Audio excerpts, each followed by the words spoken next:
People who see me for the first time don't know what to expect from me. Some may think I'm not smart,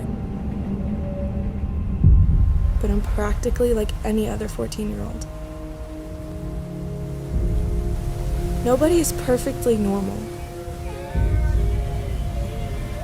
Everyone's got these unique characteristics. What I'm trying to say is that none of you are just another brick in the wall.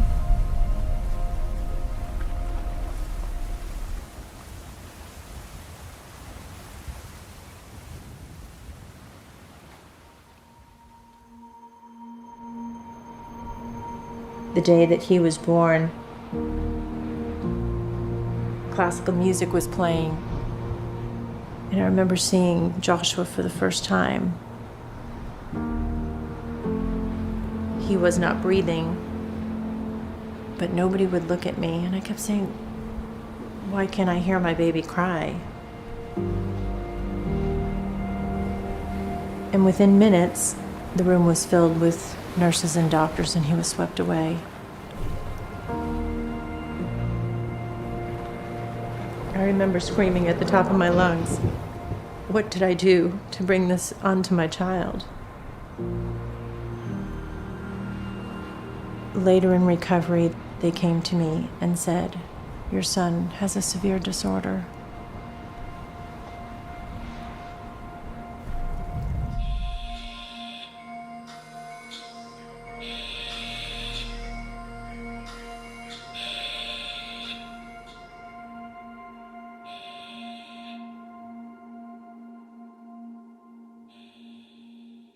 You just can't realize how special a child can be until you have your own child. He's just a wonderful kid. He's been through so much, and yet he's such a happy, well-dispositioned kid. He enjoys life. My brother was such a prankster. When I was really young, I wanted to play video games with him, but he wouldn't let me, so my dad forced him to let me play. Little did I know that he gave me a remote with no batteries in it. I thought I was doing so good at the game. He was just playing a trick on me. I awoke one Saturday morning to hear Joshua yelling at the top of his lungs, "Dad, Dad, get in here, help me." And as I ran into the room, I saw Isabella leaning over Josh, laughing hysterically and putting lipstick on him and eyeshadow, and his face was covered with makeup. Isabella was actually getting him back for something that Joshua had done to her a couple of years prior. Oh, Joshua, he's got a great sense of humor. He would always say to me, "Mom, don't sweat the small stuff." And I'd be like, what did he just say? He accepted his life for the way that it was, but I could see that it was eating away at him and really wearing him down the older he got. We knew that we needed to do something.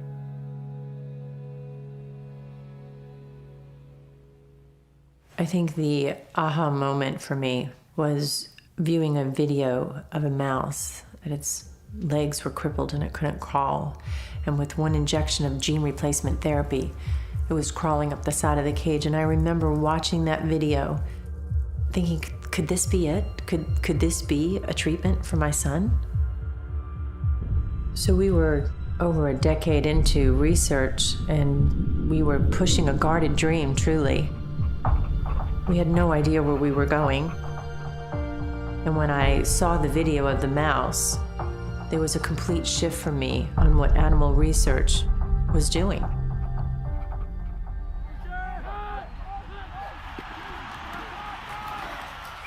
I definitely struggled at times with not being there for my son and for my wife.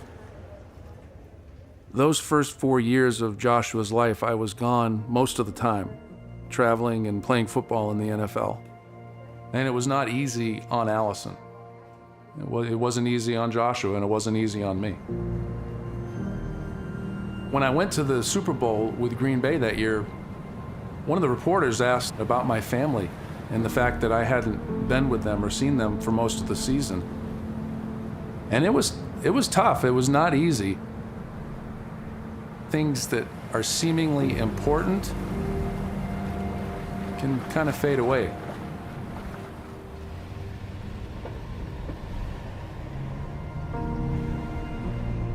When you have a child with a muscle disorder and you know that that child's life is being measured by days, months, maybe years, you will do anything to advance research.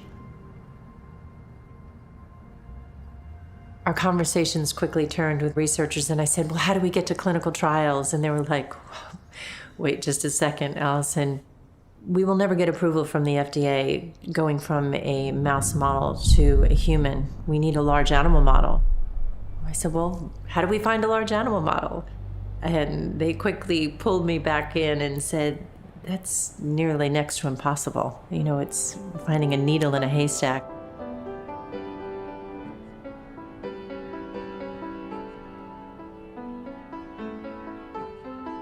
It was difficult for me to understand what my mom was going through. But looking back at it now, I see how daunting that task was for her. I don't know how she was able to get up every day and remain hopeful that an answer would eventually come. So much of that time of my life is cloudy. The stress, the weight of caring for a medically fragile child.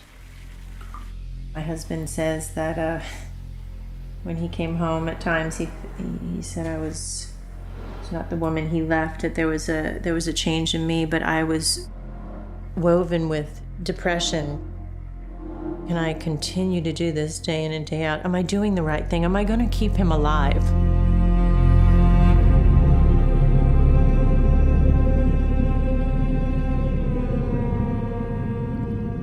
It was the first time in my life that I was out of control. There was just a complete shift in a focus for me. How do we find an animal model? The journey began with having a potential dog, to not having a dog, to combing through records and leaving random messages on people's phones of animals that were family members. It was a crazy journey. We were searching and searching, and I got a call from the veterinarian in Canada, and she said somebody called us back.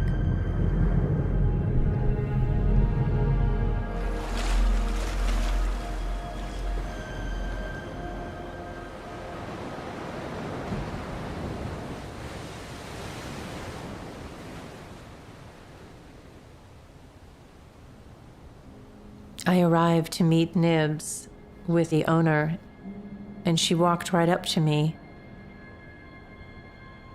I knew there was something special about this dog.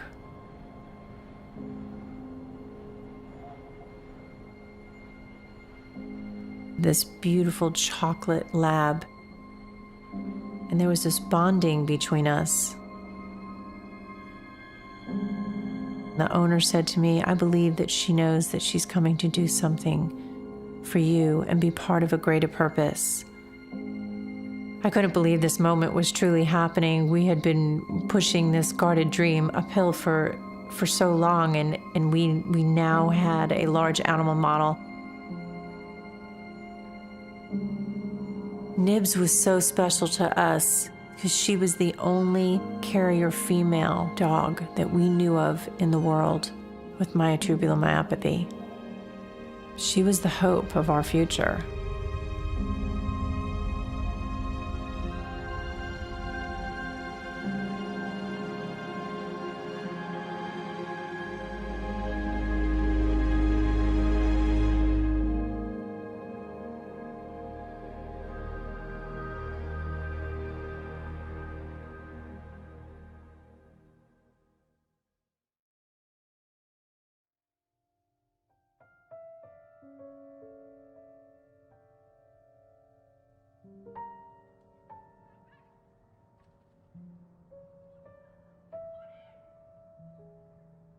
Grieving the loss of a child is truly the most devastating experience a parent could face. I honestly couldn't believe it.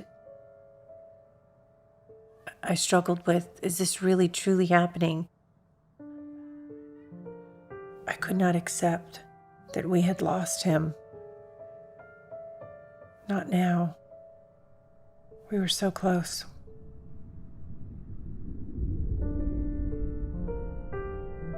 I think everybody grieves differently to the death of a child. For me, I latched onto the science and I ran with that.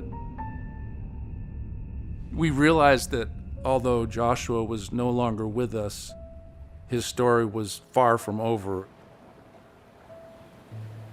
There's no option just to ride off into the sunset, because right now there's no sunset.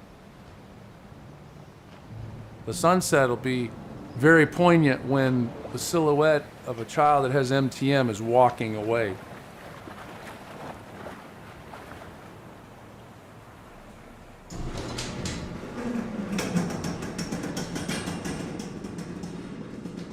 So the first thing that we had to do was begin a colony of dogs. And that requires mating nibs, the female, to a male. But that first affected male gave us the first opportunity to study the disease progression in these dogs. Both Allison and Nibs carry a copy of this MTM1 gene mutation. In myotubular myopathy, the defective gene causes a severe form of muscle weakness. Patients are so weak that they can't breathe on their own.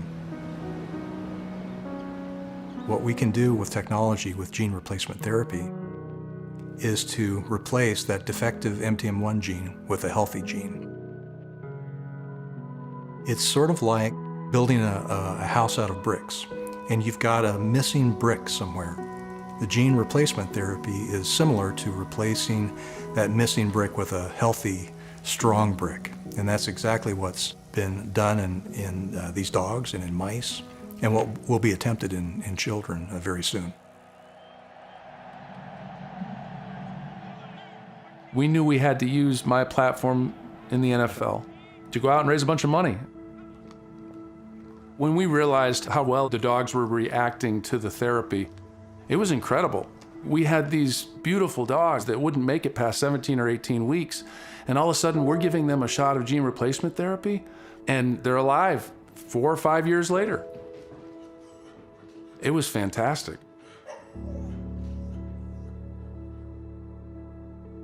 Lab technicians that handle animals, they're chosen for those jobs. They're right where they're supposed to be. Animals in our research facilities have to have human contact on a regular basis. And that is provided by our animal care technicians, by our veterinarians. These people are unbelievably dedicated, and they have a very difficult job to do. They not only have to take care of animals, they have to care for them with compassion. Without their care and support, we could not do the research. Over the years, we've had a number of animals that have been adopted by their caretakers. We've had a number of these in my own family that have come home with us. Many of the families of children affected with myotubular myopathy have retired breeders or other animals at home. It's just a neat thing to see that these people care that deeply for the animals that they'll take them home and care for them as their own pets.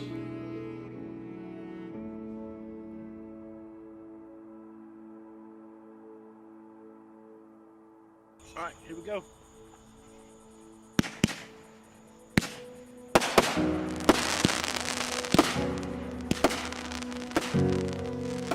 Big fan. Say I'm a big fan of the fireworks.